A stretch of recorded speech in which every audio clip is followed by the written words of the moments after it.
So, going into this module, I did have a pretty good foundation of knowledge in terms of infant and childhood development. I even came in kind of having knowledge of breastfeeding basics. This is all just though because I have been super lucky in terms of being able to work alongside pediatricians and even like lactation consultants in my 10 years in the medical field. My work in the field, though, never really allowed me to learn beyond the what to do, when to do it in terms of like childhood milestones and so on. So being able to get this like deeper understanding behind the recommendations and what really goes on in the body and so on, like all of this was just super eye-opening. Of the things we learned in this module, one thing that was super interesting to me is the fact that we are born with innate hunger cues. In hindsight, of course, this does make total sense because how else would babies know to signal that they're hungry without them? In a general conceptual sense, I knew about hunger cues. However, what I didn't really consider is that this is such an important element in childhood nutrition, and more so, I did not really know of the impact that external factors like school have on hunger cues as we age. However, it does make sense because I did grow up in a household where it was very clean plate club and my classes you were not allowed to have snacks in them, so I do now struggle with hunger cues. Sort of adjacent to this, more so in terms of the innate drive that we have for sustenance, though it might sound a little silly. I was just kind of surprised to know that lead or like lead paint has a sweet taste to it. While I knew that lead was toxic and bad for infants and children, I always thought it was just more so a risk because children explore the world by putting things in their mouth. So, inevitably they would accidentally ingest lead. However, the fact that it is sweet kind of explains why children might have such high exposures to them.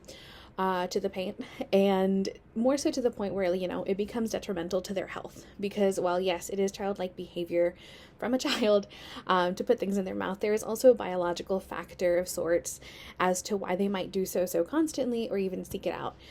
This just kind of brings to mind how Nintendo Switch games are now extremely bitter, so that to deter children from swallowing them.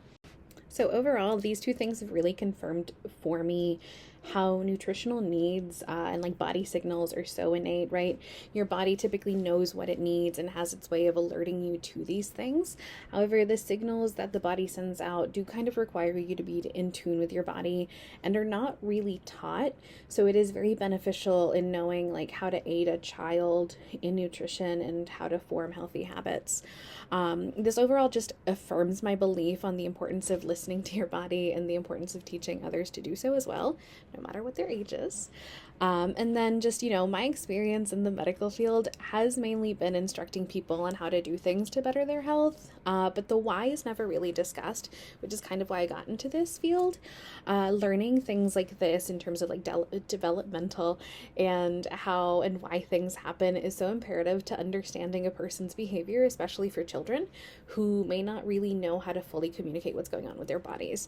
So for me, this is a super valuable reason as to why education is so important, because once people understand the why something is happening, it is a much easier to understand why certain habits or medical interventions even are recommended for them.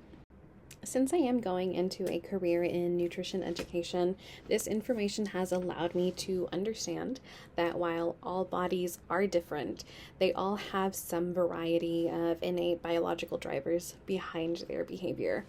I think it also shows why it is important to be mindful of my approach to people, and overall, it is a great reminder to be empathetic and have grace with people, especially children.